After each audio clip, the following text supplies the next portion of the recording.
In part 17 of our respectful rebuttal of Richard Gage's video, Blueprint for Truth, I want to ask you and I want to ask myself some kind of difficult and challenging questions.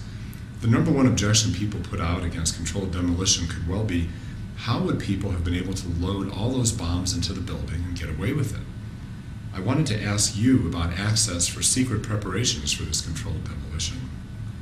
If your gut tells you it would be impossible to secretly prepare for a controlled demolition in a building where over 40,000 workers are coming and going day and night, working the New York, London, and Tokyo stock exchanges, I think you're right.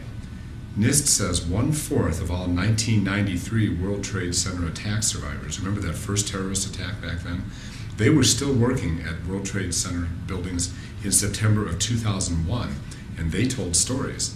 These were highly secure buildings with a massively worried New York workforce.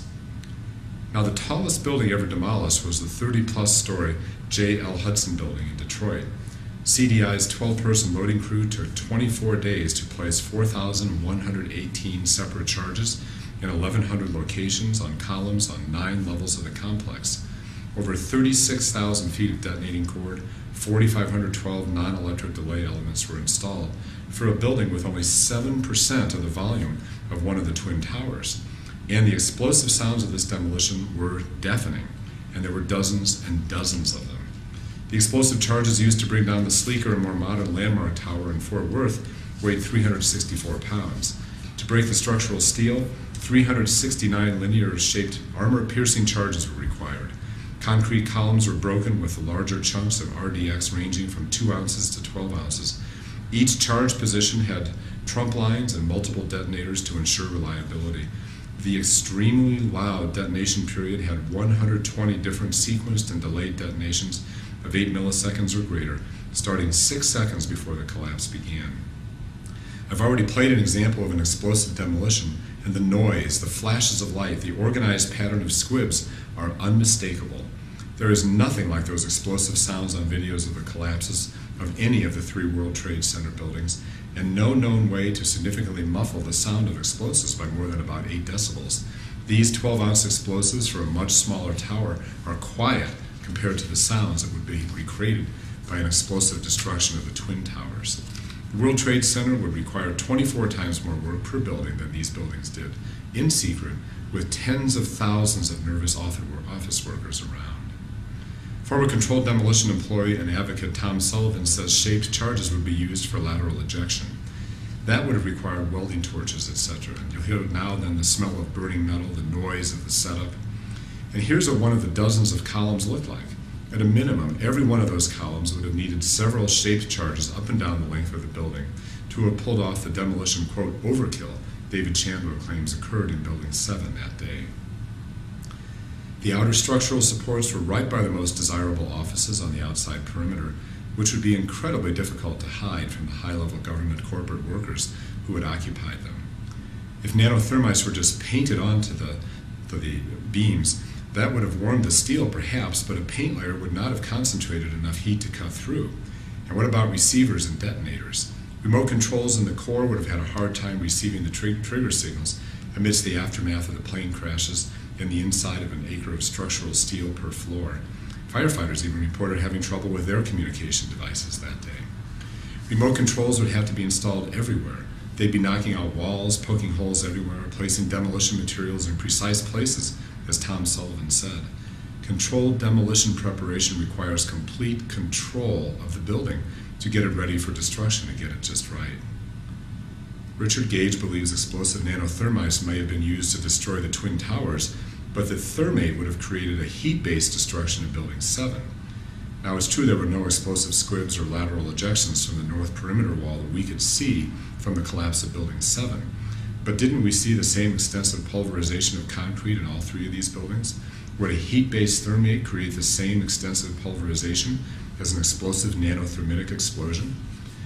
And now I'm going to depart from the science of these collapses and go where Richard Gage claims he does not go. He says he is not a conspiracy theorist and he resists speculation, but he clearly thinks this is a conspiracy. Well, I do too. I subscribe to the standard conspiracy theory that a well-financed group of terrorists who enjoyed the full protection of Afghanistan's Taliban government and was openly operating out of sophisticated training camps and not hiding in caves, I might add, was led by the CIA-trained and war-hardened Osama bin Laden. Richard Gage subscribes to what David Ray Griffin correctly calls the alternative conspiracy theory. Some people will object to me bringing this up at all because they work so hard to do the best possible research on controlled demolition and want to stick to the science. But not every 9/11 truth activist in this is the same. I want you to look and see how big you think this conspiracy is. Sometimes I hear it would take only a handful of people to set this demolition up. And other times I hear people speculating that a huge operation like this would have required the coordination of hundreds of people. I would agree with the latter, and therefore believe it is extremely unlikely. How many people and how many departments do you think it might have been required to pull this off? If you believe in the controlled demolition theory, I ask that you take out a sheet of paper right now and start counting all the people you suspect are part of this cover-up. Don't forget to include not only the people who brought the bombs in, but a vast support staff. Richard Gage says this is not a conspiracy theory, but in his own video or in our debate, he has cast aspersions on the mayor's office, the building owner, George Bush, his brother Marvin Bush, and the Securicom company, Dick Cheney, even Rumsfeld, who supposedly knew a jet was about to plow into the building he was in that day, the NSA, the BBC, the governor and staff, Larry Silverstein, who owned the buildings, the phony man-on-the-street interviewees, the elevator repair people, the security guards, at least one major controlled demolition firm, dozens or maybe hundreds of skilled controlled demolition experts installing the devices over a period of several months, Fox News, the BBC, the CIA, the FBI, the quote government who lied to us about the building collapses, the 9/11 Commission members who reinforced the government lie, FEMA, who was there with biological warfare drills on 9/10, and NIST, who quote justified the lie, and quote the corporate media who repeated it, and they hammered it in. Near the end of Blueprint for Truth, Gage says it takes months to engineer and place these explosives. This is just the beginning of your journey back into the nightmare of 9/11. Richard Gage, that is a conspiracy theory, no matter how often you deny it. If you agree with Richard Gage that all these people were in on the conspiracy, write them down and keep count. Perhaps in your nightmare, the net of suspicion is also cast over the fire and police chiefs and their assistants, the guys who trained the bomb-sniffing dogs, Popular Mechanics, Structure Magazine, National Geographic Magazine, the History Channel, United and American Airlines people, Skeptic Magazine, the guy who runs WikiLeaks, NPR, Reuters News Agency, PBS, me personally, then add people I may have forgotten to mention.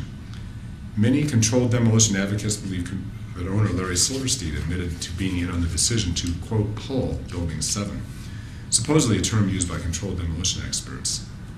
It's also a term used by firefighters, to pull firefighters out of a collapse zone, and Silverstein was talking to first responders, not controlled demolition people.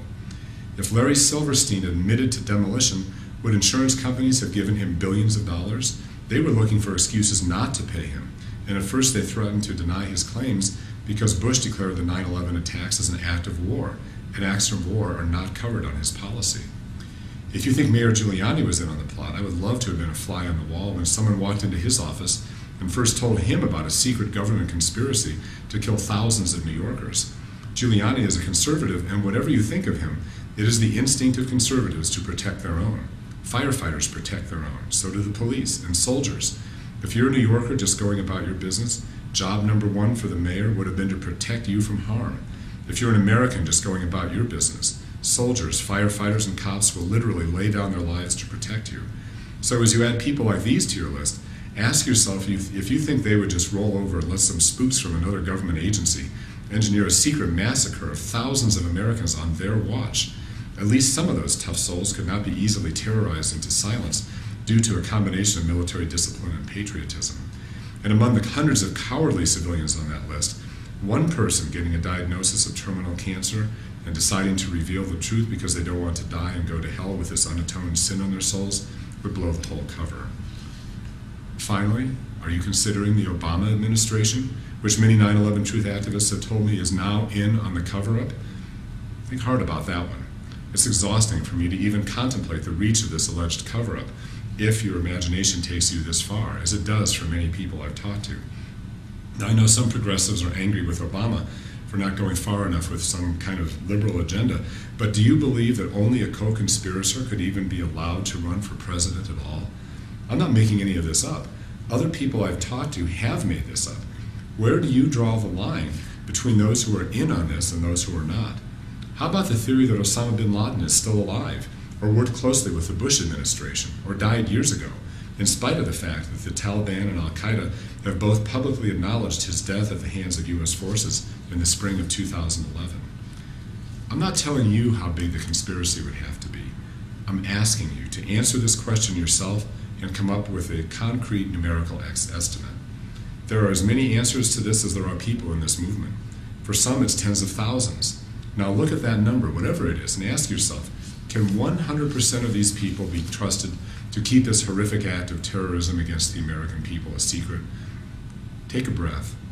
Look at that list again. Now do a reality check. Is it even possible to hide this in the era of WikiLeaks, blogs, and a worldwide media net?